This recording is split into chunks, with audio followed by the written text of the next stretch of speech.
The story usually starts in Cleveland. September 1935. Two boys were walking along a grim little hill in a place called Kingsbury Run. They saw something pale in the weeds. It was the lower half of a man's body. The skin was strange, reddish, and tough, like leather. The police found the other half nearby, but the head was gone. This was the first official victim of the Cleveland torso murderer. Or, so the story goes. The official number is 12. 12 bodies, or pieces of bodies, found between 1935 and 1938. Some were men, some were women, most were dismembered with incredible skill. And most of them were missing their heads. The killer was never caught. The case went cold. It became a piece of dark American folklore.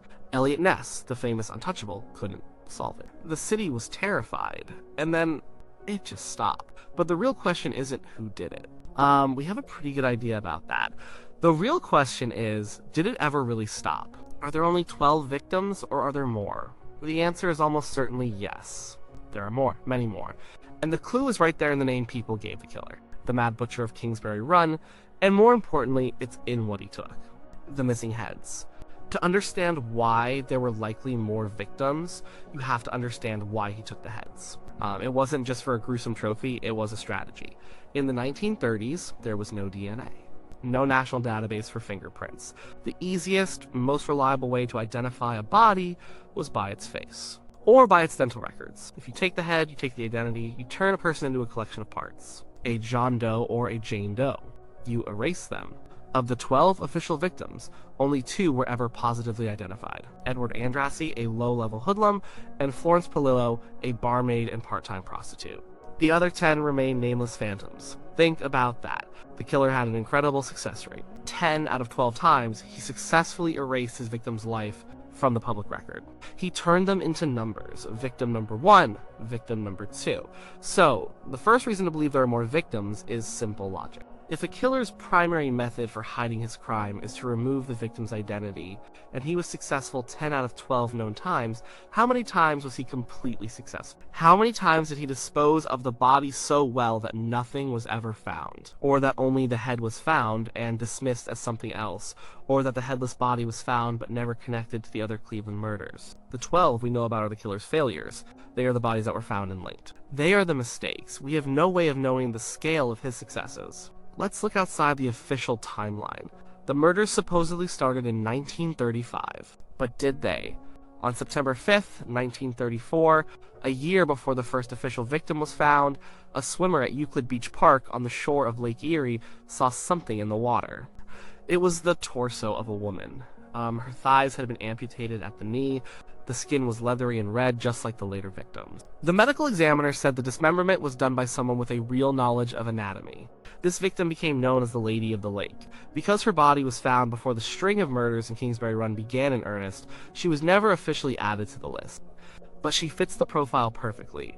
The location is different, but not by much. And Lake Erie is right there, connected to the same city. The method of dismemberment is the same. The chemical treatment of the skin is the same. She is almost certainly an earlier victim, maybe even the first. The killer was practicing his technique, he was refining his method. The Lady of the Lake is victim 0, so now the number is at least 13. The official story says the murder stopped in 1938. But again, that feels too neat. Serial killers don't just stop, they don't retire. They are compulsions. They might be interrupted, they might move, or they might get better at hiding their work. But they don't just hang it up like a bad hobby. The focus of the investigation was always Kingsbury Run. It was a perfect hunting ground. During the Great Depression, this ravine was a scar running through the city. It was filled with shantytowns, hobo jungles, and railroad tracks. It was a place for people who had fallen through the cracks. Drifters, alcoholics, prostitutes, the unemployed.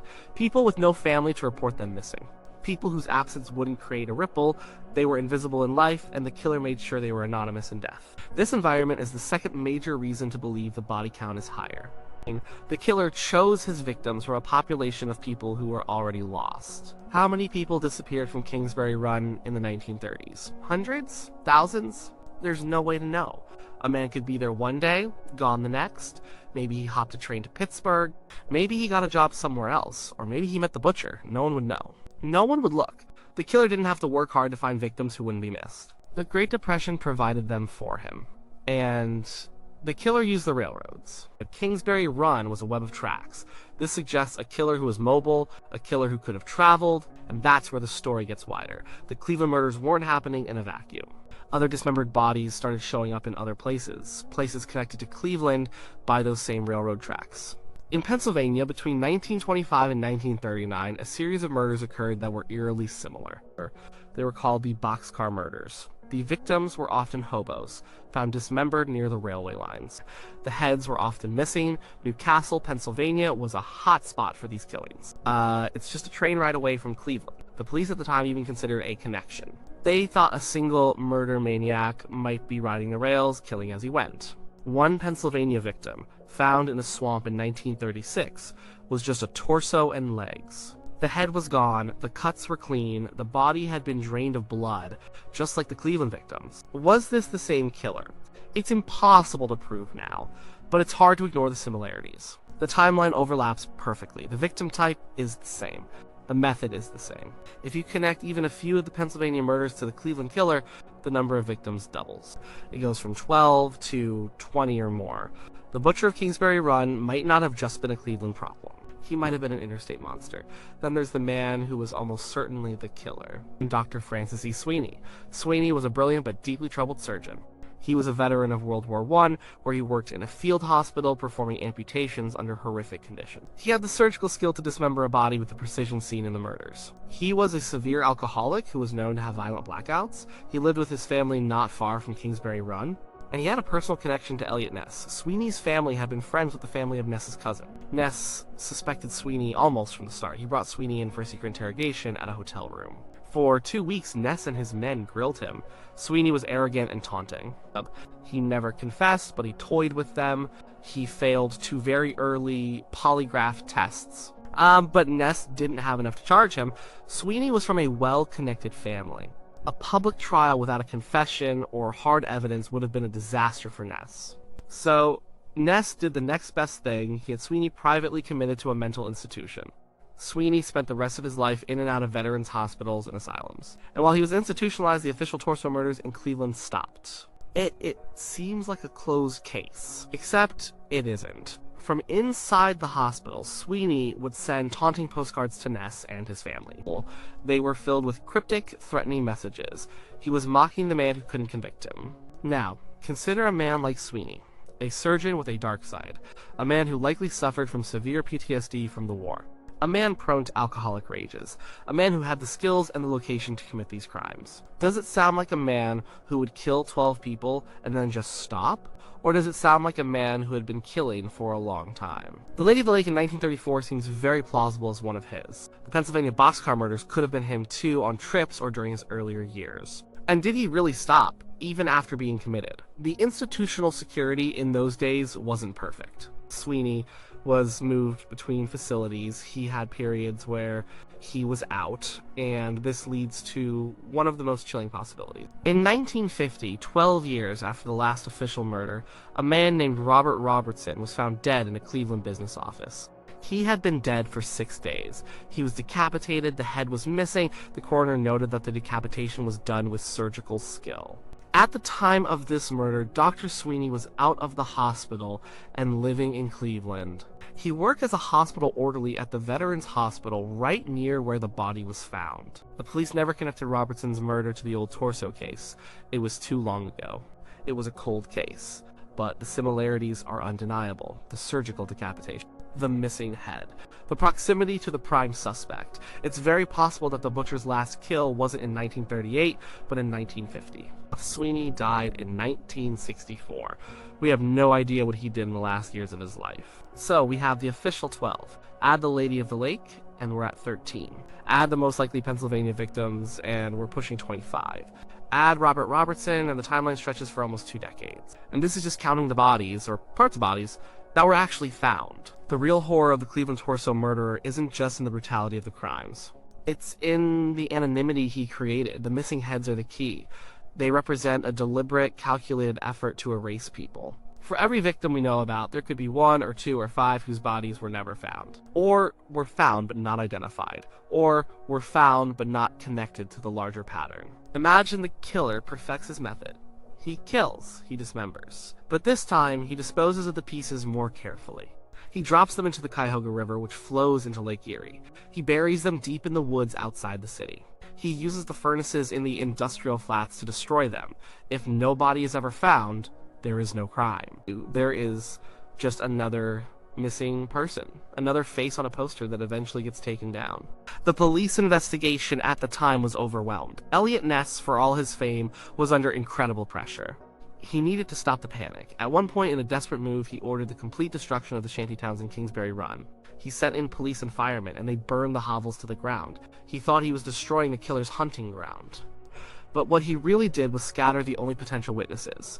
He destroyed a community of people who might have noticed something. Who might have known who was disappearing. It was a public relations move, not a policing one. It made it look like he was doing something, but it probably hindered the investigation more than it helped. The focus was always on the 12 bodies. They were the evidence, the tangible proof of the killer's work.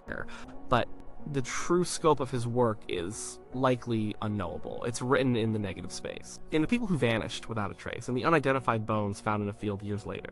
In the whispers and rumors that have haunted Cleveland for almost a century. When we ask if there are more victims, we're not just speculating. We're looking at the evidence and the killer's psychology. First, the method. Taking the head with for anonymity. A killer so focused on that would not be sloppy enough to let 12 of his victims be found and publicly linked if he could help it. The 12 are the tip of the iceberg, the ones he failed to hide completely. Second, the victim pool. He preyed on the invisible. The sheer number of transients and destitute people in that area during the Depression means he had an almost unlimited supply of victims who would not be missed. It's statistically improbable that he only chose 12. Third, the geography. The links to the Pennsylvania murders through the railroad system suggest a much wider hunting ground than just one Cleveland neighborhood.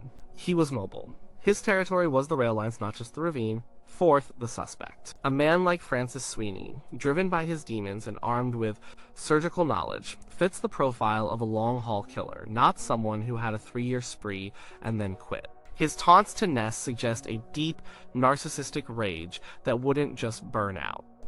It's more likely he found other outlets or became more careful. So when you see the number 12 attached to the Cleveland Torso murders, it's best to see it as a minimum. It's the starting point. It's the official count, the number that the police were able to tie together. But the truth is almost certainly a much higher, much darker number. The killer was methodical.